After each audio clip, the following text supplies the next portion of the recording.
اب رمضان شریف بھی آ رہا ہے اور آپ کو معلوم ہے ہم نے رمضان میں پڑھائی رکھی ہے، چھٹیاں نہیں رکھی۔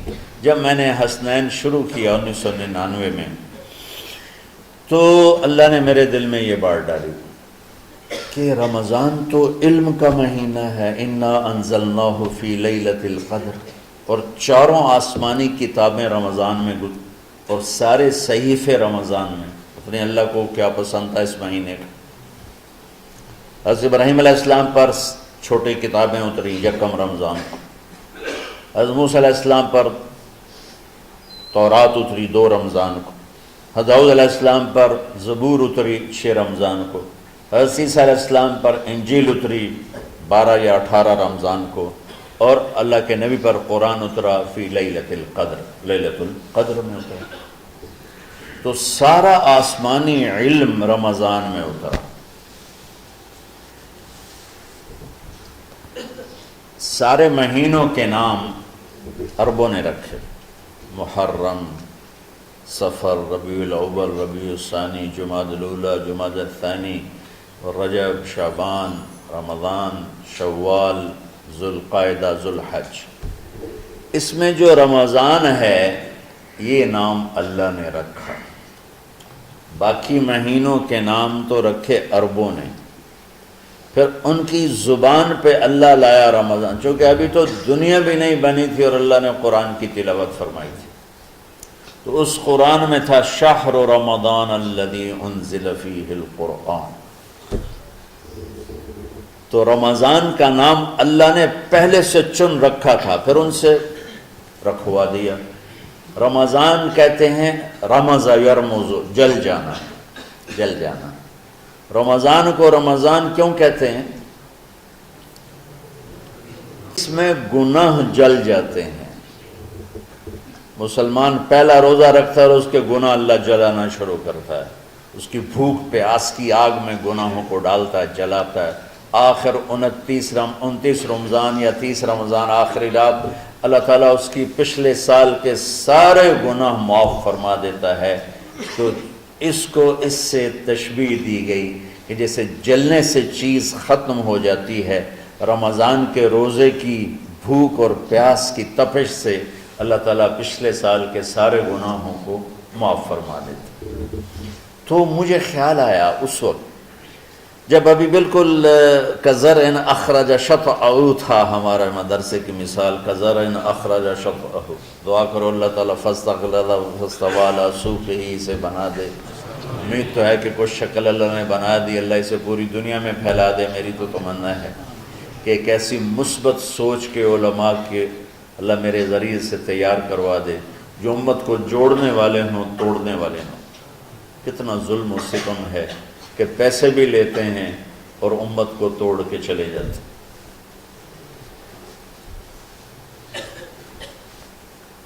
میں نے ایک خطیب سے کہا تم یہ منفی تقریریں کیوں کرتے ہو، تم مثبت کیوں نہیں کرتے؟ تھوڑی چیزیں ہیں بتانے کے لیے لوگوں کو جس پر سارے مسائل، سچ بولو، کون سا مسئلہ کس کے خلاف کہے گا، محبت کرو، کس مسلک کے خلاف ہے یہ بات، ماں باپ کی خدمت کرو، رزق حلال کماؤ، شراب سے بچو، زنا سے بچو، جوے سے بچو، سود سے بچو، رشوت سے بچو، جھوٹ سے بچو، ظلم سے بچو، ماں باپ کے نافرمانی سے بچو۔ یہ کتنی باتیں ہیں جو امت کو بتانے کی ضرورت ہے۔ کہنے لگا یہ پھر پیسے نہیں لبدے، پیسے ہی اس گل دے لبدن کہ آج تسی فلانے آندہ توا لین بجاما، اگر منہ میں توا نہ لگاؤں تو میں تو نہ پیسے نہیں دے میں۔ تو یہ اس وقت سٹیٹس ہے، تو کیا پیغام جائے؟ تو اللہ تعالیٰ آپ کو مثبت بنائے۔ رمضان میں چونکہ سارا علم اترا تو مجھے خیال آیا کہ ہمیں رمضان میں چھٹی کرنا تو ایک ایسی عادت ہے، کوئی سنت تو ہے نہیں، تو مجھے رمضان میں پڑھائی کروانی چاہیے، چاہے تھوڑی ہوگی، روزے کی بھوک بھی ستائے گی اور رات کے جاگنے کی وجہ سے نیند بھی ستائے گی، لیکن اس میں ایک لفظ سینکڑوں لفظوں پہ بھاری ہوگا غیر رمضان۔ تو میں کراچی گیا اور مفتی تقی صاحب دامت برکاتہم سے سب سے پہلے جا کے مشورہ کیا کہ حضرت میں چاہتا ہوں کہ رمضان میں چھٹی نہ ہو، پڑھائی ہو۔ اس وقت رمضان سردیوں میں تھا، تو وہ بڑے خوش ہوئے کہ کہنے لگے یہ تو بہت اچھی بات. اصل میں ہمارے اکابر نے رمضان میں چھٹیاں اس لیے رکھی تھیں کہ سارا سال تو عبادت ہوتی ہے بالواسطہ، پڑھنا پڑھانا عبادت ہے ایک واسطے کے ساتھ، اور روزہ، نفل، تہجد، تلاوت یہ عبادت ہے بلا واسطہ. تو طلبہ علماء رمضان میں اپنا وقت عبادت میں گزاریں. کہنے لگے اب وہ عبادت تو ہوتی نہیں رمضان میں، تو بہتر ہے آپ پڑھائی شروع کرائیں، بہت اچھا ہوگا. وہ تو اتنے بڑے ہاتھی کے پاؤں میں سب کا پاؤں، اتنی بڑی ہستی نے، وہ صرف پاکستان کا سرمایہ نہیں پوری امت کا سرمایہ ہے. تو ان کی اس بولنے نے مجھے ہمت دے دی. تو پھر میں نے یہاں آ کر اس وقت یہ پہلی جماعت مولوی عدنان صاحب کی اور مولوی مسعود صاحب اور کچھ انتقال کر گئے رحمۃ اللہ علیہ یہ تھے. تو ہم نے رمضان میں سبق شروع، اس وقت ذرا میری ہمت تھی تو میں رات کو پڑھاتا بھی تھا، بیان بھی کرتا تھا. اب تو یہی میں اتنی مشکل سے بول رہا ہوں. تو ہم نے رمضان میں شروع کی کہ یہ رحمتوں کا مہینہ، ہر چیز کی برکت کا مہینہ، ہر شے کی اللہ کی طرف سے فراوانی اس میں ہے، علم کی بھی، ہدایت کی بھی، رزق کی بھی. غریب سے غریب آدمی بھی سموسے بنا کے بیٹھا ہوتا ہے، پکوڑے بنا کے بیٹھا ہوتا ہے، اور دسترخوان پہ ایک کی بجائے 3 چیزیں پڑی ہوتی ہیں. چاہے رمضان کے بعد سب کے پیٹ خراب ہوں، ایک باری تک کھانے دی تباہی پھیر دیتے ہیں. روزے کا مقصد ہی فوت ہو جاتا ہے. روزہ جو ہوتا ہے بھوک کے لیے، پر وہ اتنا کھاتے ہیں کہ سحری کا کھانا افطاری تک ہضم نہیں ہوتا، اور افطاری کا کھانا سحری تک ہضم نہیں ہوتا. پر نہ تن کئی کھاونا کہتے بھوک نہ لگے، بھوک نہ لگے. وہ بھوک لگنے کے لیے تو روزہ ہے. ایک تو یہ جسم کو صاف کرتا ہے، دوسرا غریبوں کی غربت کا احساس پیدا کرتا ہے کہ جو بھوک تو آج برداشت کرتا ہے، غریب روزانہ یہ بھوک برداشت کرتا ہے. تو اللہ کے غریبوں کا، غریب بندوں کو کی خدمت کر، ان تک اپنے مال پہنچا، اپنا اللہ نے دیا ہے تو ان کو بھی اس میں شریک کر، قبر میں لے جائے گا. تو اللہ تعالیٰ نے میرے دل میں یہ ڈالا تو ہم نے تعلیم رمضان میں شروع کی، کیونکہ قرآن رمضان میں اترا، انجیل رمضان میں اتری، زبور رمضان میں اتری، تورات رمضان میں اتری. پھر اللہ نے اس مہینے کا نام خود رکھا شہر رمضان، شہر رمضان. اس میں شب قدر رکھی، اس میں رات کی ایک نماز. اچھا، پہلی امتوں پہ روزہ فرض تھا افطاری سے افطاری، افطاری سے افطاری بہت شدید تھا، 24 گھنٹے کا روزہ. بس افطاری کے بعد آنکھ لگ جاتی تو روزہ اگلا شروع ہو جاتا تھا. تو ہم پر بھی پہلے ایسے ہی روزہ اترا، افطاری سے افطاری. تو ابن سرمہ رضی اللہ تعالی عنہ اونٹ چرانے والے تھے. وہ شام کو لوٹے تو بیوی سے پوچھا کوئی افطاری کا سامان ہے؟ انہوں نے کہا ہے تو نہیں، میں کہیں سے لے آتی ہوں. وہ گئیں افطاری کا کوئی سامان لینے، ان کو تھوڑی دیر ہو گئی اور ان کی آنکھ لگ گئی، تھکے ہوئے تھے. سورج ڈوب گیا. جب وہ آئیں تو ان کا ہائے سرمہ تو ہلاک ہو گیا. کیا ہوا؟ کہ اگلا روزہ شروع ہو گیا کیونکہ تیری آنکھ لگ گئی. تو انہوں نے کہا چلو کوئی بات نہیں، لیکن ظہر کے وقت بے ہوش ہو گئے. ایک روایت میں آتا ہے نماز پڑھنے آئے اور گر گئے، اور ایک میں آتا ہے گھر میں بے ہوش ہوئے. تو جو بھی صورتحال تھی اللہ کے نبی کو پتہ چلا. کیا ہوا سرمہ کو؟ کہا جی وہ افطاری کر نہیں سکے تو روزہ شروع ہو گیا تو بے ہوش ہو گئے. تو اللہ کے نبی رنجیدہ ہوئے تو اللہ تعالیٰ نے قرآن اتار دیا، چلو میرے محبوب ساری رات کھاؤ حتیٰ یتبین لکم الخیط الابیض من الخیط الاسود من الفجر، کہ میرے محبوب صبح صادق تک آپ کی امت کو اجازت ہے کھاؤ. پہلی امتوں پر افطاری سے افطاری، لیکن ان کی نماز تراویح نہیں تھی. تو ہمیں اللہ تعالیٰ نے دیا سحری تک، پوری رات. اچھا ایک صحابی آئے، یا رسول اللہ میں تو مارا گیا۔ آپ نے کہا کیا ہوا؟ کہا میرا روزہ تھا، میں بیوی کے پاس چلا گیا۔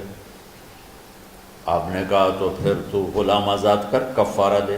کہا جی میں تو خود غریب آدمی ہوں، غلام کہاں سے آزاد کروں، خریدنا پڑے گا۔ آپ نے کہا 60 مسکینوں کو کھانا کھلا۔ کہ میں آپ مسکین ہیں، میں کنوں کھانا کھلاؤں؟ آپ نے فرمایا پھر آخر یہ کہ 60 روزے مسلسل رکھنے ہوتے ہیں جو کفارے کے ہوتے ہیں۔ وہ کہنے لگا ایک روزے چاہے کم کیتا ہے 60 روزے اچ میں کی کروں گی؟ تو آپ نے فرمایا اچھا ٹھیک ہے بیٹھ جاؤ۔ بیٹھ گئے۔ تھوڑی دیر ہوئی تو ایک انصاری صحابی کھجوروں کا ٹوکرا لے کر آیا کہ یا رسول اللہ یہ صدقے کی کھجوریں ہیں، تقسیم فرما دیں۔ تو آپ نے فرمایا بھائی وہ کدھر ہو؟ کہا جی بیٹھا ہوں۔ آپ نے کہا ادھر آ، یہ کھجوریں لے جا اور 60 گھروں میں تقسیم کر دے۔ سبحان اللہ، اللہ نے اس امت کو لاڈ لڈائے ہیں، یہ اللہ کی لاڈلی امت۔ عجیب واقعہ یہ، کہنے لگا یا رسول اللہ، اللہ کی قسم مدینے میں مجھ سے غریب کوئی نہیں، آپ ایسا کرو یہ میرا کفارہ مجھے ہی صدقہ کر دو۔ تو آپ اتنا ہنسے کہ یہ آخری دانت نظر آنے لگے۔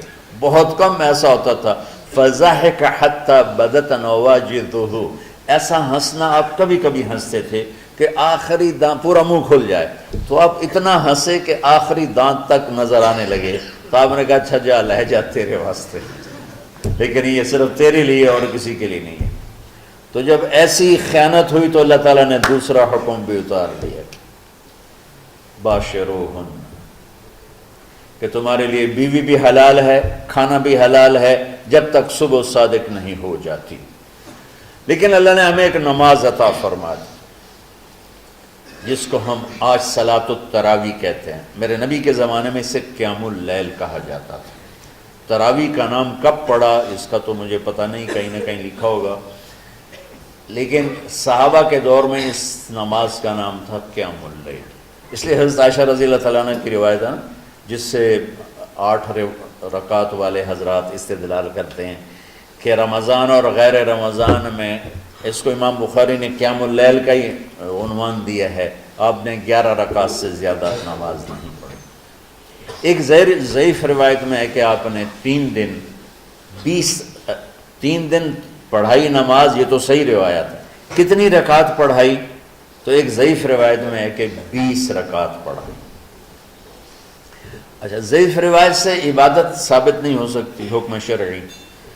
تو جب حضرت عمر رضی اللہ تعالیٰ عنہ نے سب کو، اب میرے نبی کے دور میں 3 دن کے بعد آپ تو آئے نہیں کہ کہیں فرض نہ ہو جائے، تو صحابہ اپنے طور پر قرآن سنتے تھے ٹولیوں میں۔ صدیقی دور میں 2 سال وہ فتنوں میں گزرا، تو اس میں بھی اسی طرح چلا کہ ٹولیوں میں ہوتی تھی۔ حضرت عمر رضی اللہ عنہ کے زمانے میں حکومت مضبوط ہو گئی، طاقتور ہو گئے، تو ابتدائی سالوں میں نہیں، چند سالوں کے بعد اب مسجد میں تشریف لائے تو لوگ اس طرح کوئی 4 ادھر 4 ادھر 5 ادھر 10 ادھر 20 ادھر، کہنے لگے ان کو ایک امام پہ جمع کر دیا جائے تو کتنا اچھا ہوگا۔ تو آپ نے سب کو اکٹھا کیا اور ابی بن کعب رضی اللہ تعالیٰ عنہ کو امام بنایا اور سب کو ایک نماز پہ جمع کر کے 20 رکعت کا حکم عطا فرمایا۔ تو حضرت عمر کا یہ عمل اس حدیث کو مضبوط کر دیتا ہے کہ چونکہ میرے نبی نے کہا علیکم بسنتی و سنت الخلفاء الراشدین من بعدی، کہ میری اور میرے خلفاء راشدین کی سنت پر مضبوطی سے عمل کرنا۔ تو حضرت عمر کا جو 20 رکعت طے کرنا ہے، اگر ان کا اپنا اجتہاد ہے تو بھی ہمارے لیے عمل کے لیے کافی ہے، اور اگر ان کو یہ یاد ہے کہ میرے نبی نے 20 پڑھی تھیں تو اور زیادہ اچھی بات ہے۔ لیکن بہرحال جو 8 پڑھتا ہے ہمارا اس پہ بھی کوئی اعتراض نہیں، چونکہ وہ بھی حدیث کے ساتھ بات کرتا ہے، اور باقی پوری امت 20 پڑھتی ہے، ان پر بھی اعتراض نہیں۔ میں ایک جگہ سے گزر رہا تھا، نماز کا وقت ہو گیا، اہل حدیث کی مسجد تھی، میں وہاں نماز پڑھنے چلا گیا تو ایک بہت بڑا اشتہار لکھا ہوا تھا، 20 تراویح ثابت کرنے والے کو 5 لاکھ روپے انعام۔ کس قدر بے وقوفی ہے، اور کس قدر احمقانہ یہ امت کی باتیں ہیں کہ 20 تراویح، سینکڑوں سال سے امت کا عمل 20 تراویح آ رہا ہے۔ تراویح کا نام جو پڑھا مجھے یوں لگتا ہے کہ اہل مکہ، یعنی اہل مکہ جو تھے نا، وہ 4 تراویح پڑھ کے ایک طواف کرتے تھے، تو وہ آرام کے لیے ہوتا، ترویحہ آرام، تھوڑی دیر کا آرام، تو 4 تراویح کے بعد ایک طواف کرتے تھے۔ وہ چھوٹا سا طواف 10 منٹ میں ختم ہو جاتا تھا، اور پھر 4 تراویح پڑھتے تھے، پھر طواف کرتے تھے، پھر 4 پڑھتے تھے، پھر طواف کرتے تھے۔ یہ صحابہ کے تھوڑے بعد کے دور کی بات۔ تو مدینے والوں کو پتہ چلا کہ مکے والے تو یہ کرتے ہیں، وہ کہنے لگے اساں کی کری؟ انہوں نے کہا اسی 40 تراویح پڑھا، 40 رکعت، وہ 40 رکعت پڑھتے تھے۔ تو نوافل میں کوئی سختی نہیں کہ بھائی 8 سے زیادہ نہیں پڑھنی، بدعت ہو جائے گی، اور 20 پڑھنا بدعت ہے، یہ سب جہالت کی بات ہے۔ اور یہ 8 پڑھ رہے ہیں یہ غلط ہے، یہ بھی حماقت کی بات ہے۔ جو صحیح حدیث سے دلیل پکڑ کے کوئی عمل کرتا ہو تو بھائیو اس سے بحث نہ کیا کرو، مناظرہ نہ کیا کرو، یہ بہت نادانی والی بات۔ اور امت کا خلق لاکھوں کروڑوں انسانوں کا ایک عمل پہ جمع ہونا، یہ بذات خود اس کی طاقت کی ایک دلیل۔ اور حرمین جب سے میرے رب نے، حضرت عمر نے 20 رکعت شروع کی، آج تک وہاں بھی ساری مساجد میں 8 رکعت تراویح ہوتی ہے، لیکن حرمین کی مسجد میں 20 رکعت، ادھر بھی ادھر بھی۔ اور یہ جو وہ وہاں ختم قرآن پہ دعا نہیں مانگی جاتی، یہ کس کا عمل ہے؟ حضرت عثمان نے اپنے دور خلافت میں تراویح پڑھانے والے سے کہا جب قرآن ختم کرو تو دعا کرنا۔ وہ کہنے لگے جی کیا دعا کروں؟ کہ جو تیرے دل میں آئے کرنا۔ تو ختم قرآن کی رات تراویح کی آخری رکعت میں من الجنت والناس کے بعد دعا کے لیے ہاتھ اٹھانا، یہ حضرت عثمان رضی اللہ تعالیٰ عنہ نے اس کو زندہ فرمایا۔ اور امام دعا کرتا تھا 1 منٹ، 10 منٹ، 20 منٹ، جتنے بھی، اور پیچھے لوگ آمین کہتے تھے۔ وطر کی جماعت نہیں ہوتی تھی، وطر کو باجماعت حضرت مولا علی رضی اللہ تعالیٰ عنہ نے شروع کی کہ وطر کو بھی باجماعت پڑھا جائے۔ تو یہ ان کی سنت ہے کہ وطر کو باجماعت پڑھا گیا۔ تو اب یہ لہٰذا یہ سارے سنت جو کام ان خلفۂ راشدین سے ہوا وہ بھی سنت ہے۔ تو اللہ نے ہمیں ایک عبادت دے دی کہ میرا قرآن پڑھو اور سنو۔ پہلی امتوں کو تراویح کیوں نہیں تھی یا قیام اللیل کیوں نہیں تھا؟ کہ ان کو اپنی کتاب یاد ہی نہیں ہوتی تھی، وہ اپنی کتاب کے حافظ نہیں ہوتے تھے، وہ اپنی کتاب یاد ہی نہیں کر سکتے تھے، صرف نبی کو یاد ہوتی تھی۔ اللہ نے ہمارے لیے کتنا آسان کر دیا کہ 7 سال کے یہ چھوٹے چھوٹے بچے قرآن یاد کر رہے ہیں، 70 سال کا بوڑھا قرآن یاد کر رہا ہے۔ یہیں یہ مولوی یوسف صاحب کا ساتھی تھا، یا پتہ نہیں ان سے پہلے تھا، سلمان، مولوی سلمان، آج کل امریکہ میں ہوتے ہیں، ہماری ایک شاخ چلا رہے ہیں۔ وہ شروع میں یہاں تھے، تو یہاں تراویح پڑھانے کے لیے ہمارے پاس حافظ کوئی نہیں تھا، وہ حافظ نہیں تھے، وہ صبح بیٹھ کے شام تک ایک سپارہ یاد کرتے اور رات عشاء کی نماز میں سنا دیتے، 30 دن میں قرآن یاد کر کے سنا دیتے۔ مطلب یہ سنی سنائی بات نہیں، ہمارے اسی حسنین، اسی ممبر اور محراب کی بات کہ یہیں اسی مسجد میں انہوں نے صبح سے مغرب تک یاد کرتے تھے اور پھر عشاء میں کھڑے ہو کے سنا دیتے تھے۔ پیچھے ہوتے تھے لقمہ کوئی دینے والا شاید، لیکن بہت خوبصورت پڑھ کے ایک دن میں یاد کر کے سنا دیا۔ اور ایک مجھے نام بھول گیا، 3 دن میں قرآن یاد کیا، 10 سپارے ایک دن میں یاد کیے، 10 دوسرے دن میں یاد کیے، 10 تیسرے دن میں یاد کیے۔ وَلَقَدْ يَسَّرْنَاهُ لِلذِّكْرِ وَلَقَدْ يَسَّرْنَا الْقُرْآنَ لِلذِّكْرِ فَهَلْ مِن مُدَّكِرٍ۔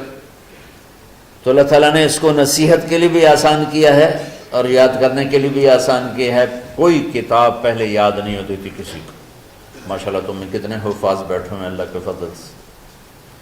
اور جب میں ذرا ہمت میں تھا تو میں 3 دن میں قرآن سنتا تھا تراویح میں، 10 سپارے ایک رات میں، 10 سپارے اس سے اگلی 10 اس سے، پھر ہفتہ ہو گیا، پھر 10 دن ہو گئے، پھر اب 15 دن ہو گئے، اب 20 دن بھی ہو جاتے ہیں۔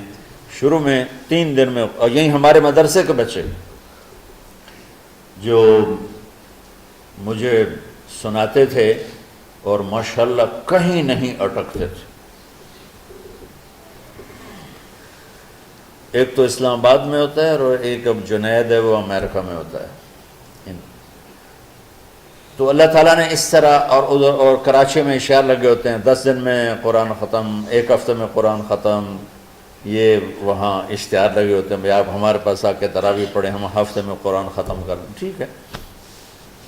تو اللہ نے ہمیں رات کی نماز عطا فرمائی، اور چونکہ یہ ایک مشقت ہے تو میرے نبی نے کہا یہ رات کی نماز کے ہر سجدے پر 1500 نیکی لکھی جاتی، 1500 نیکی لکھی جاتی، اور اللہ تعالیٰ ہر سجدے پر جنت میں ایک محل بناتا ہے جس کے 60,000 سونے چاندی کے دروازے ہوتے ہیں، اور ایک درخت اس کے لیے لگاتا ہے جس کے نیچے 100 سال گھوڑا دوڑ سکتا ہے۔ تو رمضان کا اہتمام آپ رجب سے شروع فرما دیتے تھے۔ میرے نبی نے 9 رمضان دیکھے، 9 رمضان اپنی زندگی میں، 9 رمضان۔ 10ویں رمضان سے پہلے آپ اللہ کے پاس تشریف لے گئے۔ آپ کی زندگی میں روزے فرض ہونے سے آپ کی وفات تک 9 رمضان گزرے، اور میں قربان جاؤں اپنے نبی پر، اپنی امت پہ کیسی شفقت تھی۔ آپ سحری کھاتے تھے بالکل آخری وقت، ادھر بلال اذان دے رہا ہے اور ادھر آپ آخری لقمہ کھا رہے ہیں، اور ادھر سورج نیچے ہوا اور آپ کھجور منہ میں۔ ایک آدمی اوپر کھڑا ہوتا تھا مدینے میں تو وہ چھت پہ، گھر کی چھت پہ کھڑا ہوتا تھا، سفر میں ہے تو وہ کسی پہاڑی پہ کھڑا ہوتا تھا۔ جو ہی سورج کا کنارہ نیچے جاتا اب فوراً وہ کہتا یا رسول اللہ قد غربت، تو آپ کھجور منہ میں ڈال لیتے تھے، یا پانی، کبھی پانی سے افطار فرماتے تھے، کبھی کھجور سے افطار فرماتے تھے، کہ میری امت پہ بھوک کا وقت کم سے کم آئے۔ آج کل جو یہ ہمارے افطاری کے اوقات ہیں، یہ سورج ڈوبنے کے بھی 2-2.5 منٹ بعد کے ہیں، کہ احتیاطاً، ٹھیک ہے چلو احتیاط کر لو کوئی مسئلہ نہیں، لیکن اصل ہے ادھر چونکہ اب سورج ہمیں نظر ہی نہیں آتا ہے، اس طرح ہم گھرے ہوئے ہیں شہروں میں، دیہاتوں میں بھی اب اس طرح کا ماحول ہے کہ وہ نظر نہیں آتا ہے، تو بہتر کہ ادھر سورج غائب ہو، ادھر لقمہ منہ میں جائے۔ لیکن یہ تب ہے جب آپ نظر آ رہا ہو۔ اب جب آپ یہاں بیٹھے ہو حسنین میں تو یہاں تو کوئی سورج نظر نہیں آئے گا، یہاں تو مینار ہی نظر آئے گا، تو لہٰذا احتیاط ٹھیک۔ ہمارے اہل حدیث بھائی وہ 2 منٹ پہلے ہم سے افطار کرتے ہیں، وہ بڑی اچھی بات ہے کہ سورج کے غروب ہونے کا جو اصل وقت ہے اس کے ساتھ ہی افطار کرنا۔ اور سحری میں ایک واقعہ سناتا ہوں، آپ سحری کھا رہے تھے، بکرے کی سری پکی ہوئی تھی، تو مولا علی رضی اللہ تعالیٰ عنہ اور رباز بن ساریہ رضی اللہ تعالیٰ عنہ آپ کے ساتھ کھانا کھا رہے تھے، تو حضرت بلال ہے، یا رسول اللہ وقت ختم ہو گیا ہے، میں اذان دینے جا رہا ہوں، آپ برائے مہربانی کھانا پینا بند کریں، اور یہ کہہ کر چلے گئے۔ چھت، ایک انصاری عورت تھی، اس کے گھر کی چھت پہ چڑھ کے اذان دیتے تھے، چڑھنے لگے تو پھر واپس آئے کہ دیکھوں اللہ کے نبی نے کھانا چھوڑ دیا یا نہیں، آ کے دیکھا تو وہ کھا رہے تھے، انہوں نے کہا یا رسول اللہ واللہ لقد اصبحت، یا رسول اللہ اللہ کی قسم سحری کا وقت ختم ہو گیا، صبح ہو گئی۔ تو آپ نے ہاتھ پیچھے کر لیا، کہہ رہے تیرا بھلا ہو بلال، ابھی وقت باقی تھا، تیرے قسم کھانے پر اللہ نے اس کو پہلے نکال دیا کہ تیری قسم کہیں جھوٹی نہ پڑ جائے۔ تو حضرت علی نے فرمایا کہ اگر بلال قسم نہ کھاتے تو جب تک میرے نبی کھاتے رہتے صبح صادق نہیں ہونی تھی، تو بالکل آخری وقت میں آپ کھاتے تھے تاکہ کم سے کم وقت امت پہ بھوک کا آئے۔ تو اللہ تعالیٰ آپ کے علم میں برکت دے۔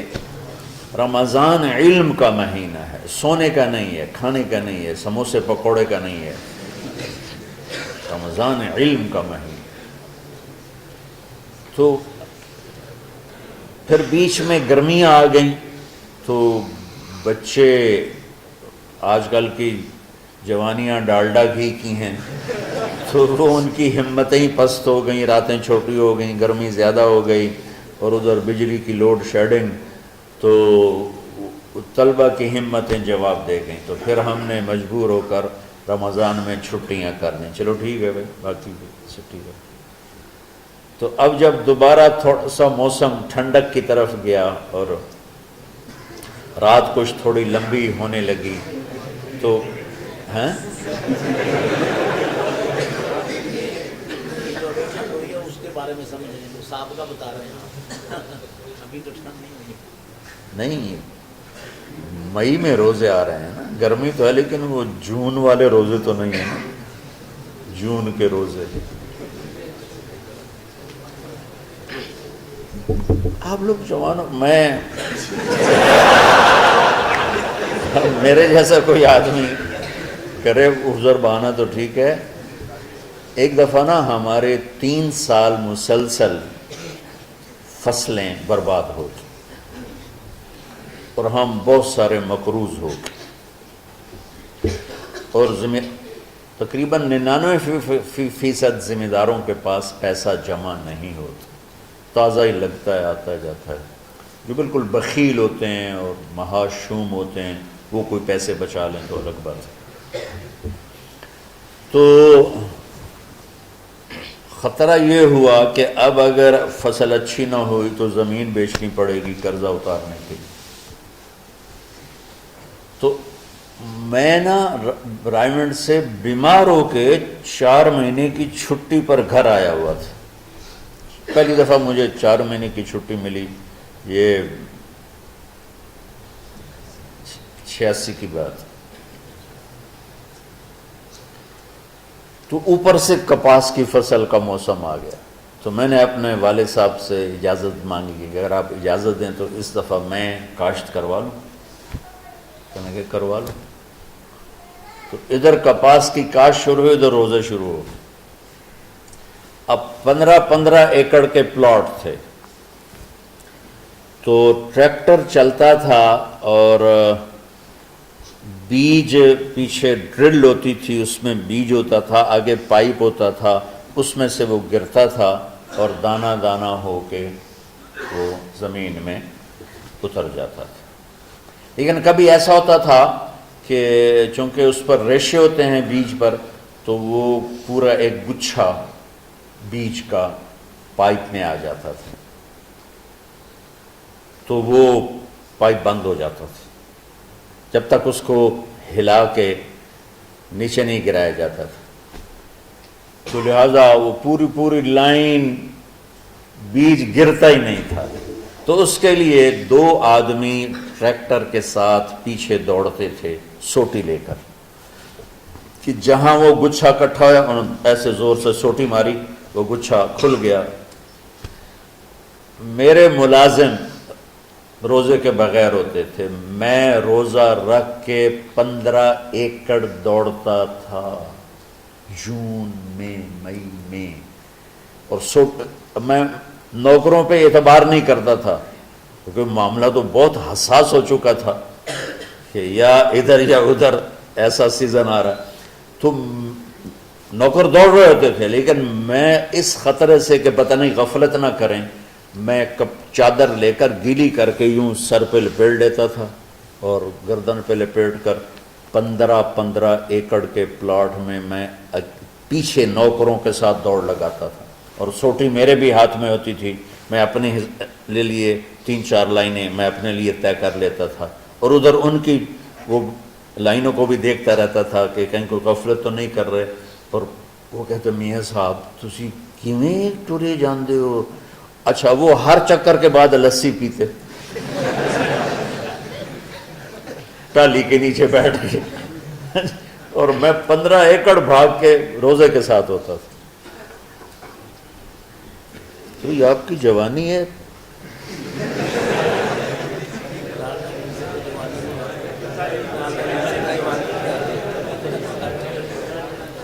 تو اللہ نے میرے جی میں ڈالا کہ اب دوبارہ، بلکہ تمہارے استادوں کے جی میں یہ بات آئی، مجھ سے تو صرف انہوں نے پوچھا کہ اب دوبارہ اس طرح کر دیں، تو میں نے کہا ضرور کر دو کہ رمضان میں دوبارہ تعلیم شروع ہو۔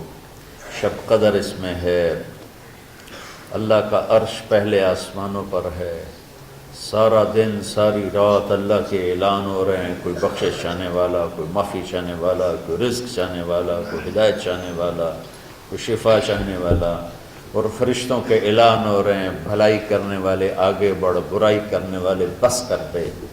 تو جو رحمت رمضان میں، میرے نبی نے فرمایا اگر میری امت کو پتہ چل جائے کہ رمضان کیا ہے تو یہ تمنا کریں گے کہ کاش سارا سال ہی رمضان ہوتا۔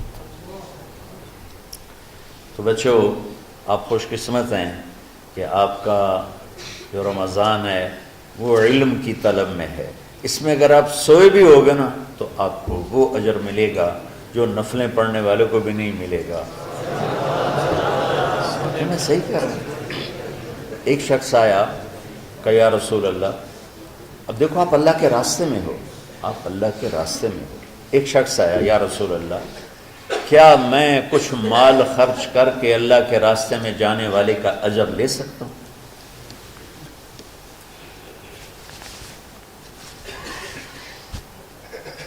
من خرج فی طلب العلم فہو فی سبیل اللہ۔ آپ نے فرمایا کتنے تیرے پاس؟ کہنے لگا جی 6000۔ اس دور میں 6000 بہت بڑی دولت تھی۔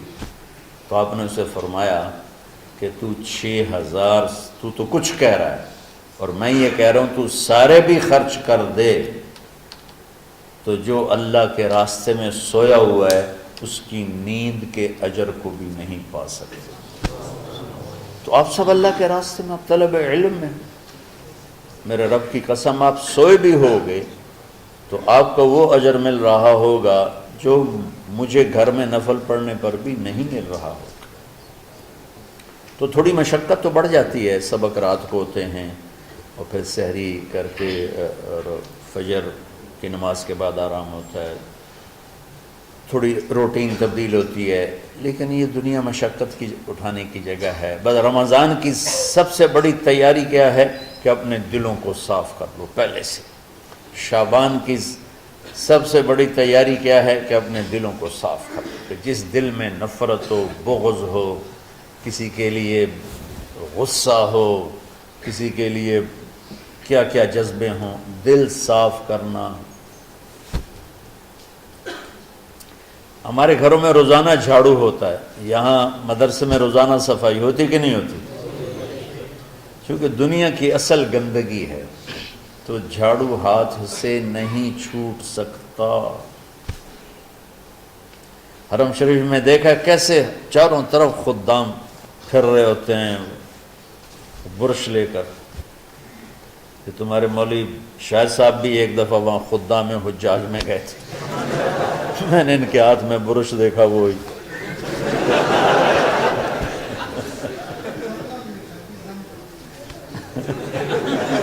وہ حرم ہی ہے۔ کون سا سن تھا؟ 97۔ تو دل پہ غبار ایسے آتا ہے جیسے صحن میں غبار آتا ہے، دل پہ گندگی ایسے آتی ہے جیسے صحن میں آتی ہے۔ تو ہم نے نظام بنایا ہوا ہے، لوگ وہ کر رہے ہیں، وہ روزانہ جھاڑو دیتے ہیں۔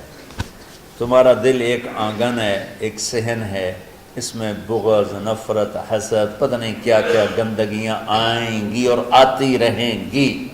بچوں ایک کام کرو، جھاڑو پکڑ لو، صاف کرو۔ یا اللہ معاملہ تجھ سے کرنا ہے، لوگوں سے نہیں۔ کسی نے برا کہا، کسی نے غیبت کی، کسی نے گالی دی، کسی نے دھکا دیا، کسی نے حق مارا، کسی نے کچھ کیا، یا اللہ تیرے سپرد، میں نے اپنے دل کو سب سے صاف کیا، میں نے اپنے دل کو سب سے صاف کیا۔ یہ اتنی بڑی عبادت ہے کہ بڑے بڑے نفلوں والے، تہجد والے، حج عمرے روزے والے تمہیں نہیں پکڑ سکیں، کیونکہ اس کا کرنے والا دنیا میں کوئی نہیں۔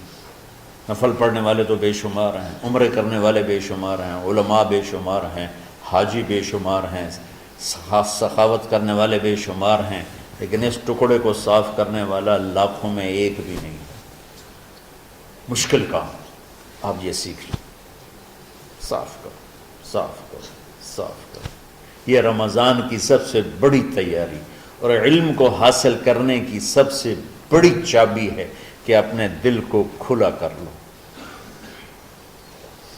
کوئی چیز خالی ہوگی تو کچھ آئے گا۔ جس دل میں بغض بھرا ہو، نفرت بھری ہو، حسد بھرا ہو، کینہ بھرا ہو، اس میں خاک آئے، اس میں تو علم کی ایک کرن بھی نہیں آئے گی۔ اس زبان سے چاہے جتنے مرضی موتی بکھیرے، دل اس کا اندھا ہوگا۔ لا تعمل الابصار ولكن تعمل القلوب التي في الصدور۔ یہ آنکھوں سے اندھے نہیں، دل سے اندھے ہیں۔ تو بچوں، اپنے دل کو صاف کرنا سیکھو۔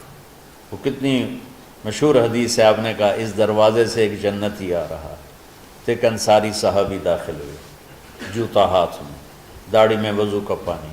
اگلے دن اس دروازے سے ایک جنتی آ رہا ہے، تو ایک صحابی آئے، ہاتھ میں جوتا، داڑھی میں وضو کا پانی، وہی صحابی۔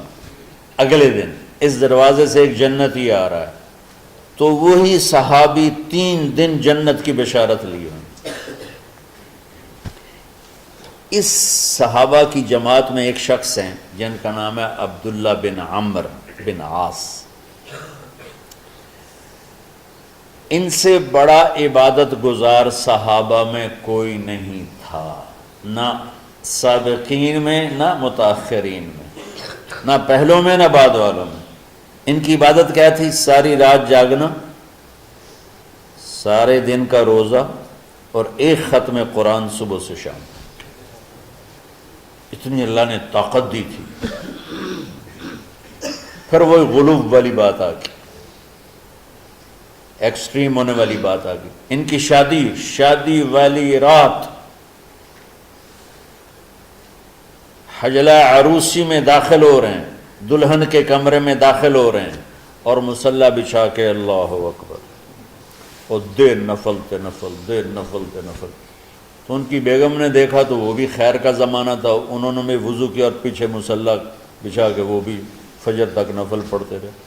صبح ہوئی تو حضرت عمر بن عاص رضی اللہ عنہ نے پوچھا، بیٹی رات کیسی گزری؟ کہا جی ماشاءاللہ آپ کے بیٹے تو بڑے عبادت گزار ہیں، ساری رات نفلوں میں ہی گزری۔ تو وہ ان کو شکایت کر دی۔ حضرت عمر بن عاص کو اتنا غصہ چڑھا، وہ بیٹے کو تو کچھ نہیں کہا، کتنی حکمت کی بات ہے، سیدھے گئے اللہ کے نبی کے پاس، یا رسول اللہ یہ عبداللہ دیکھیں کیسا نادان ہے، اس کی شادی کی ساری رات نفل پڑھتا رہا۔ تو آپ کہتے ہیں ماشاءاللہ ماشاءاللہ کتنی بڑی بات ہے، نفلوں میں گزر گئی، رات بھی نفلوں میں گزر گئی۔ جیسے بعض وہ تبلیغ والے کہتے ہیں بچے کی ٹانگ ٹوٹ گئی پھر بھی گشت نہیں چھوڑا۔ کیسے احمقانہ باتیں کرتے ہیں۔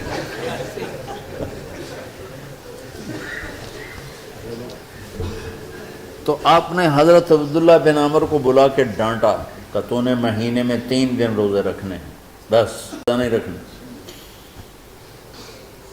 اور ہفتے میں 1 قرآن ختم کرنا ہے۔ کہا یا رسول اللہ میرے اندر طاقت زیادہ ہے۔ پھر اچھا 15 دن روزے رکھنے، یعنی میرے اندر طاقت زیادہ ہے۔ آپ اس کو تھوڑا تھوڑا کر کے گھٹاتے رہے، اور وہ ہر دفعہ نہیں یا رسول اللہ میرے اندر طاقت زیادہ ہے۔ تو آخر میں آپ نے کہا اچھا چلو 100 میں داؤدی پہ آ جاؤ، 1 دن روزہ رکھو، 1 دن افطار کرو، اور 3 دن سے پہلے قرآن ختم نہیں کرنا۔ تو آپ نے اس کو پیچھے کیا۔ یہ بیٹھے تھے اس محفل میں، ان کے دل میں آیا کیا یہ بزرگ مجھ سے زیادہ عبادت کرتے؟ رات میں ساری جاگتا ہوں، دن روزہ رکھتا ہوں، ایک ختم کرتا ہوں، تو جنت کی بشارت تو مجھے ملنی چاہیے تھی، ان کو کیسے مل رہی؟ یہ کسی کتاب میں نہیں لکھا کہ یہ ان کا جذبہ تھا، لیکن جو کہ میں ان کی سیرت کو جانتا ہوں تو مجھے خیال آتا ہے کہ ان کی نفسیات میں یہ بات آئی ہوگی، چونکہ صرف انہی کو خیال آیا کہ میں جا کے دیکھتا ہوں کہ یہ بزرگ کیا کرتے ہیں۔ تو ان کے پاس پہنچ گئے، چاچا، ذرا وہ ادھیڑ عمر تھے، چاچا وہ میرے ابا تھوڑے ناراض ہیں تو کچھ دن آپ کے پاس گزار لوں کا؟ بیٹا بسم اللہ، آ جاؤ۔ اب رات ہوتے ہی عشاء کی نماز پڑھ کے انہوں نے جلدی سے چادر اوپر لی اور یوں سراغ کر کے ان چاچے کو دیکھنے لگے ایسے کر کہ اب یہ کیا ساری رات سجدہ کرے گا اور ساری رات روتے روتے روتے روتے مصلی گیلا ہو جائے گا، یا ساری رات رکوع کرے گا، ساری رات قیام کرے گا، ساری رات قرآن پڑھے گا، اس تصور سے یوں دیکھ رہے۔ اور وہ بزرگ صحابی تشریف لائے، سرانے پہ سر رکھا، اللہم بسمک اموت و احیا، ہو گئے۔ اب یہ دیکھ رہے ہیں ابھی اٹھیں گے، ابھی اٹھیں گے، ابھی اٹھیں گے، فجر کی اذان پہ اٹھے۔ اب یہ تو حیران پریشان ہو گئے کہ یہ کیا ہو؟ اس زمانے میں تو منافق تہجد نہیں چھوڑتے تھے ڈر کے مارے کہ پتہ نہ چل جائے ہمارے کفر کا، تو یہ چاچا جنت بھی لے گیا تو ستا بھی پیا کہ چلو کل دیکھوں گا۔ اگلی رات پھر چادر سر پہ کر کے اور یوں سوراخ کر کے لیٹے ہوئے اور دیکھ رہے۔ چاچا پھر تشریف لے اور سرانے پہ سر رکھا، اللہم بسمک اموت و احیا، ہو گئے۔ فجر کی اذان پہ اٹھے، یہ اور پریشان ہو گئے کہ میرا نبی کا فرمان تو سچا ہے، اس میں تو شک بھی کفر ہے، لیکن عمل کیا ہے جس پر اس کو جنت کی بشارت ملی؟ 2 رکعت نفل بھی نہیں۔ اور آج کے دور میں تم میں سے ماشاءاللہ اکثر بچے تہجد پڑھتے ہیں کہ ایک رات اور دیکھوں گا، تیسری رات اللہم بسمک اموت و احیا، ساری رات۔ تو تیسری رات پھٹ پڑے عبداللہ بن عمر، کہنے گے چاچا میری ابا سے کوئی لڑائی نہیں تھی، 3 دن میں تیرے بارے میں سنتا رہا، جنتی جنتی جنتی۔ میں دیکھنے آیا تھا کہ آپ کیا کرتے ہیں، آپ تو کچھ بھی نہیں کرتے ہو، ساری رات سوتے رہتے، اب کیا کرتے ہو؟ میں کہا بیٹا یہی ہے جو تم نے دیکھا ہے۔ اب ان کو سمجھ میں نہیں آ رہا کہ یہ جوڑ کیسے بٹھاؤں، ادھر جنت کی بشارت، ادھر ساری رات خراٹے، اب یہ اس میں جوڑ کیسے بٹھاؤں؟ کیونکہ نبی کی بات تو غلط ہو نہیں سکتی۔ تو اب وہ نا ایسے نا بڑے بے دل سے ہو کر واپس مڑے، پتہ نہیں کی چکر ہوئے گی کوئی گل۔ جب وہ دروازے تک پہنچے تو کہنے لگے بیٹا ادھر آنا، واپس آ گئے۔ کہا میں تمہیں اصل راز کی بات بتاتا ہوں۔ کہا کیا ہے؟ کیا؟ تو یہاں ہاتھ رکھا، کہا یہ جو دل ہے نا اس میں کسی انسان کی نفرت نہیں۔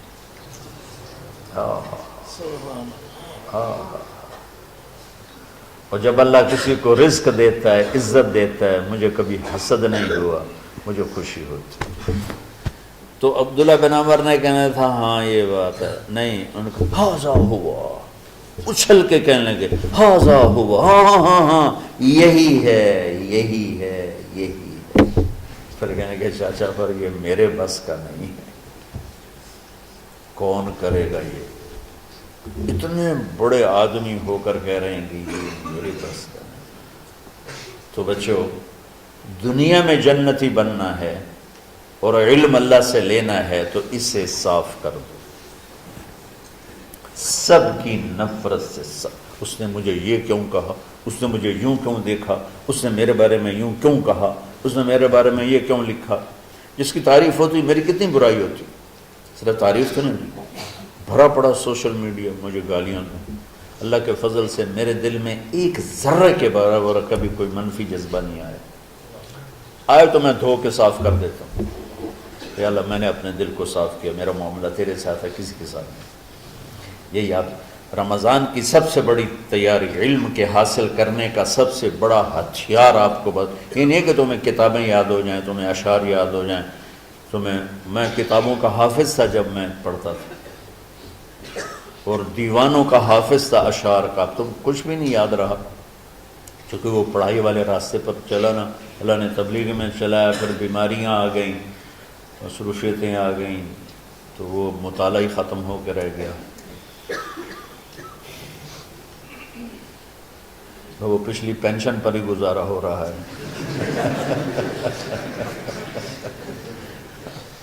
پڑھنے کی آج تمہاری برکت سے 2 گھنٹے ہو گئے، ورنہ میں ساری رات جاگا ہوں، نیند نہیں آئی، ساری رات 1 سیکنڈ نہیں سویا۔ فجر پڑھنے کے بعد ہلکا سا ناشتہ کر کے لیٹا تو بھی 6:30 بجے کے بعد کہیں مجھے نیند آئی، 10 بجے میں پھر اٹھ گیا کہ مجھے آپ کے پاس آنا تھا، تو میرے بدن کا جوڑ دکھ رہا تھا، میرے خیال تھا 1 گھنٹہ بات کر کے فارغ ہو جاؤں گا، لیکن 2 گھنٹے اللہ نے آپ کی روحانیت متوجہ ہوتی رہی، اس کی طفیل اللہ نے بات کہلوا دی۔ تو ساری امت سے کہتا ہوں رمضان کا استقبال کرو، دلوں کو صاف کر کے، نفرتوں کو مٹا کے، مذہبی نفرت، دنیاوی نفرت، رشتوں کی نفرت، بول چال کی نفرت، سیاست کی نفرت، لین دین کی نفرت، ان سب سے اپنے دل کو صاف کرو تاکہ رمضان میں اللہ نے علم اتارا، اللہ تعالیٰ آپ کو علم عطا فرمائے، اور باقی لوگ جو عام دنیا میں زندگی گزار رہے ہیں ان کے دلوں میں اللہ رمضان کا نور اتارے اور ہدایت کا نور اتارے، یہ سب سے بڑی تیاری ہے۔ اور آپ میں جو حفاظ ہیں وہ ترتیب بناؤ، آپ کے اعزازے بنائیں گے، آپ الگ الگ اپنا یہاں ٹولیوں میں بٹ کے، جیسے ماشاءاللہ پہلے ہوتا تھا، اپنا قرآن سناؤ، 10 دن میں سناؤ، ہفتہ میں سناؤ، 20 دن میں سناؤ، 3 دن میں سناؤ، تمہاری مرضی ہے، لیکن یہاں فضا بنے، چاروں طرف قرآن پڑھا جا رہا ہو۔ پہلے ہر کمرے میں ماشاءاللہ قرآن، میں تو خود آیا کرتا تھا رات کو، تو ہر کمرے سے قرآن کی آواز آ رہی ہوتی، پھر اوپر جاتا تو چھت پر کتنی ماشاءاللہ چھوٹی چھوٹی جماعتیں بنی ہوتی تھی، ہر طرف سے قرآن گونج رہا ہوتا تھا، تو ایسے صرف دیکھ کر ہی ایمان تازہ ہو جاتا تھا۔ تو جو آپ میں حفاظ ہیں وہ غافل نہ ہونا کہ نو جی میرے تو اب یاد نہیں ہے، بھول گئے تو الگ بات ہے، کوئی کچا پکا ہے تو اس کے لیے تیاری کر کے سناؤ، کسی اچھے حافظ کو ساتھ لے کر، کچھ وہ سنائے، کوئی یہ سنائے، اس طرح کر کے، کوئی ضروری نہیں تراویح میں ہی ختم ہو، نفلوں میں اسے کر لو، لیکن حفاظ کوشش کرو کہ قرآن زبان سے ادا ہو جائے۔ رمضان میں جو قرآن سناتا رہتا ہے اسے ساری زندگی قرآن یاد رہتا ہے، اور کسی سے گلہ ہے، غصہ ہے، ناراضگی ہے، کسی سے بولتے نہیں ہو، ابھی سے شعبان آ چکا ہے، آپ شعبان سے رمضان کی تیاری شروع فرما دیتے تھے، تو اس کی تیاری کیا ہے؟ وہ دلوں کو صاف کرو، معاف کرو، معافی مانگو، تمہارا قصور نہیں پھر بھی معافی مانگ لو، دلوں کو صاف کرو، اور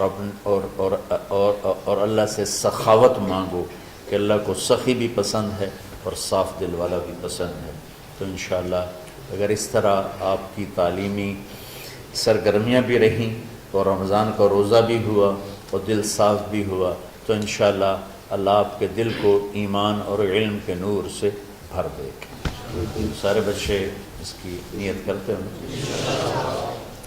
اللہم لک الحمد کما انت اہلہ، فصلی علی محمد کما انت اہلہ، وافعل بنا ما انت اہلہ، انک اہل التقوی و اہل المغفرہ۔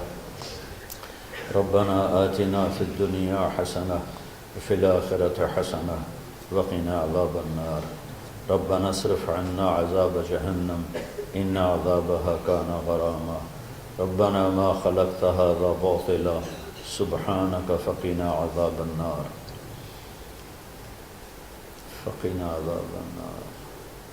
اللهم إنا نعوذ بك من سخطك والنار ومن آخر من شكله أزواج۔ اللهم اجعل لنا لسان صدق في الآخرين وجعلنا من ورثة جنة النعيم۔ اللهم إنا نسألك الجنة وما قرب إليها من قول أو عمل۔ ونعوذ بك من النار وما قرب إليها من قول وعمل. اللهم إنا نسألك علما نافعا ورزقا واسعا وشفاء من كل داء. اللهم نور قلوبنا بالإسلام ونور قلوبنا بالإيمان ونور قلوبنا بالقرآن ونور قلوبنا بنورك وبنور حبيبك ووفقنا لما تحب وترضى من النية والقول والفعل والعمل والهدى إنك على كل شيء قدير. اللهم آت قلوبنا تقواها وزكها أنت خير من زكاها أنت وليها ومولاها. اے زمین آسمان کے شہنشاہ، وہ ذات جسے زوال نہیں، جو ہر ذوق سے پاک ہے، ہر کمی سے پاک ہے، ہر عیب سے پاک ہے.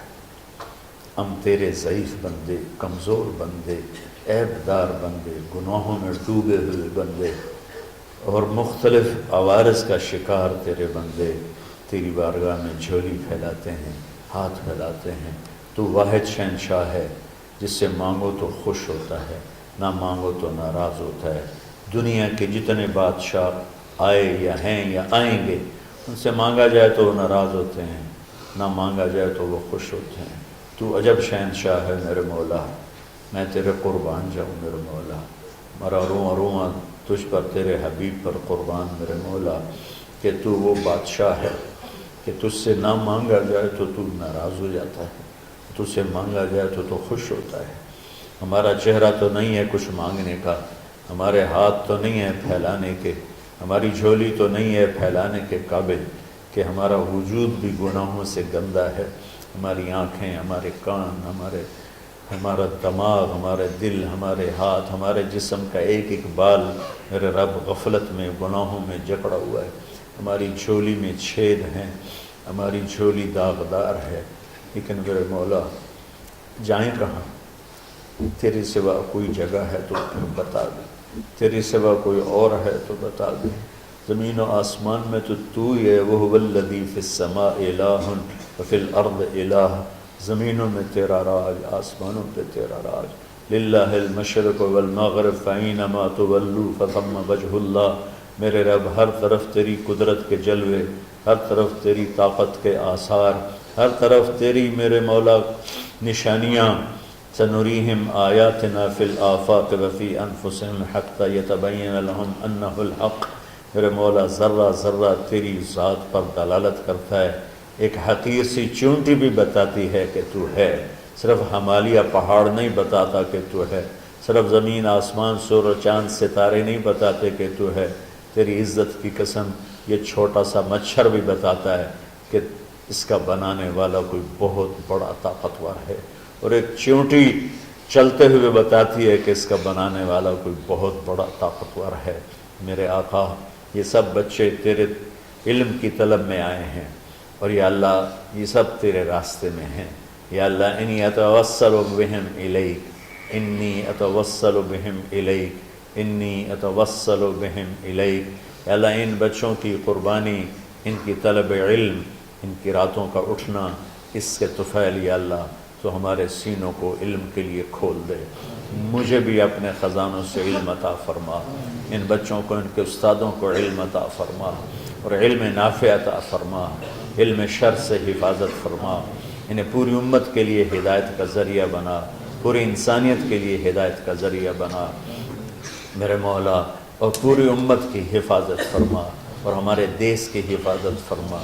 یا اللہ یہ دیس دشمنوں میں گھرا ہوا ہے، چاروں طرف سے یلغار ہے، اندر بھی باہر بھی، اور تیرے سوا کوئی حفیظ نہیں. تو ہی ہے جس نے آگ کو ٹھنڈا کیا حضرت ابراہیم پر، اور موسیٰ کے لیے علیہ السلام کے لیے سمندر کو پھاڑا، اور مچھلی کے پیٹ میں اپنے بندے یونس کو بچایا، اور چھری کے نیچے سے تو نے اسماعیل کو بچایا. میرے مولا تیری قدرتوں کی انتہا نہیں. یہ دیس تیرے نام پہ بنا تھا، لا الہ الا اللہ پہ بنا تھا. بنانے والوں کا نعرہ کانوں میں گونجتا ہے اور کتابوں میں پڑھتے ہیں. پاکستان کا مطلب کیا؟ لا الہ الا اللہ. یا اللہ اس پورے زمانے میں 2 ریاستیں تیرے نام پہ بنی، ایک مدینہ کی ریاست اور ایک پاکستان کی ریاست. لیکن میرے مولا ہم نے تیری اس نعمت کو بہت گندا کر دیا، غلیظ کر دیا، ظلم سے بھر دیا، قتل سے بھر دیا، چوری سے بھر دیا، ڈاکے سے بھر دیا، جوئے شراب زنا سے بھر دیا، نہ سود سے بھر دیا، کھوٹ سے بھر دیا، بددیانتی سے بھر دیا، ماں باپ کی نافرمانی سے اسے گندا کر دیا، ظلم و ستم، گالی گلوچ سے، نمازیں چھوڑ کر، روزے چھوڑ کر، یا اللہ۔ لیکن اس کے باوجود وہ لوگ جنہوں نے اس کے لیے قربانیاں دی تھیں، اور 6 لاکھ انسان ذبح ہوئے تھے، وہ سارے مخلص تھے، ان کا خون تیرے نام پہ بہا تھا۔ ان کی طفیل میرے مولا اس ملک کی حفاظت فرما، اس کے حکمرانوں کی، اس کے تاجروں کی، اس کی فوج کی، اس کی پولیس کی، اس کے تمام سرکاری محکموں کی، اور تمام دنیاوی محکموں کی، اور تمام یا غیر سرکاری محکموں کی، اور بازاروں کی، اور کھیتوں کی، دیہاتوں کی، شہروں کی، چاروں صوبوں کی حفاظت فرما۔ یا اللہ اپنے خزانوں سے تو رزق کے دروازے کھول۔ ہمارا ملک پانی کی کمی کا شکار ہو رہا ہے، ہمیں وافر پانی عطا فرما۔ ہمارے اسباب و وسائل میں بہت کمی آ رہی میرے مولا، اپنی قدرت سے اپنے اس ملک کے لیے رزق کا، ہدایت کا دروازہ کشادہ فرما۔ یا اللہ جو اس کی دشمنی کرنے والے ہیں ان کو بھی ہدایت نصیب فرما، اور ان کے مقدر میں ہدایت نہیں تو ان کے شر سے اس کی حفاظت فرما۔ جتنے مدارس ہیں، جتنی خانقاہیں ہیں، جتنے تبلیغی مراکز ہیں، جتنے حفظ کے مکاتب ہیں، ان سب کی حفاظت فرما۔ علماء اہل حق کی حفاظت فرما، علماء اہل حق کی حفاظت فرما۔ یا اللہ صالحین کی حفاظت فرما۔ یا اللہ احفظنا من بین ایدینا ومن خلفنا وعن ایماننا وعن شمائلنا ومن فوقنا ونعوذ بعظمتك من ان نغتال من تحتنا۔ اللهم انا نعوذ بك من الاغتيال، اللهم انا نعوذ بك من ان نغتال من تحتنا۔ اللهم احفظنا من كل بلاء، اللهم احفظنا من كل شر ومن كل بلاء، وعافنا من كل شر ومن كل بلاء۔ یا اللہ تو پوری امت پہ کرم فرما، رحم فرما۔ یا اللہ پوری امت کا کہ خون کی، عزت کی، جان کی، مال کی، بچوں کی، بچیوں کی، عزتوں کی حفاظت فرما۔ پوری دنیا کے کفر کو ہدایت دے دے، پوری دنیا کے غیر مسلموں کو ایمان دے دے، امریکہ والوں کو ہدایت دے دے، افریقہ والوں کو ہدایت دے دے، یورپ والوں کو ہدایت دے دے، ایشیا والوں کو ہدایت دے دے، آسٹریلیا والوں کو ہدایت دے دے۔ جو تجھے نہیں پہچانتے انہیں اپنی پہچان کرا دے، ہمیں تو ذریعہ بنا لے ان تک اپنا پیغام پہنچانے کا اور تیرا تعارف کروانے کا۔ تو ہماری زندگی اس کے لیے قبول فرما لے، ان بچوں کو قبول فرما لے، انہیں ہدایت کے چراغ بنا، ہدایت کے سورج بنا، ان کو، ان کے والدین کو دنیا اور آخرت کی ہر خیر نصیب فرما۔ ان پڑھانے والوں کو، اس میں کام کرنے والوں کو، دنیا و تمام شاخوں میں پڑھنے والے، پڑھانے والے، خدمت کرنے والے، کام کرنے والے، ان کے بچوں کی حفاظت فرما، ان کی دنیا بھی بھلی فرما، ان کی آخرت بھی بھلی فرما۔ اور یا اللہ امت کے جوڑنے کا کہ مدرسۃ الحسنین کو ذریعہ بنا دے، امت کو جوڑنے کا مدرسۃ الحسنین کو ذریعہ بنا دے۔ یا اللہ جو ایمان پہ تیری بارگاہ میں پہنچ گئے ان کے درجے بلند فرما، ان کی قبریں روشن فرما۔ ہم جو پیچھے آ رہے ہیں ہمیں عافیت والی، صحت والی، سہولت والی زندگی دے اور ایمان والی موت عطا فرما۔ یا اللہ امراض والی موت سے بچا، ہسپتالوں والی موت سے بچا، اغتیال والی موت سے بچا، عافیت سلامتی والی ایمان کے ساتھ، اپنی رضا کے ساتھ ہماری واپسی یا اللہ مقدر فرما۔ یا اللہ جو بیمار ہیں، جو بچے بیمار ہیں، جو اساتذہ بیمار ہیں، یا اللہ میں بھی تیرا حقیر فقیر بندہ بیماری میں چل رہا ہوں، ہم سب کو صحت شفا کامل نصیب فرما، صحت شفا کامل نصیب فرما۔ یا اللہ صحت شفا کامل نصیب فرما۔ یہ جو نکاح ہوا ہے ان میں بھی یا اللہ جان بین میں برکت نصیب فرما اور محبت نصیب فرما۔ یا اللہ ہم سب سے راضی ہو جا۔ توفنا مسلمین والحقنا بالصالحین غیر خزایا ولا مفتونین انک علی کل شیء قدیر۔ ربنا آتنا فی الدنیا حسنہ وفی الآخرۃ حسنہ وقنا عذاب النار۔ وصلی اللہ تعالی النبی الکریم، آمین برحمتک یا ارحم۔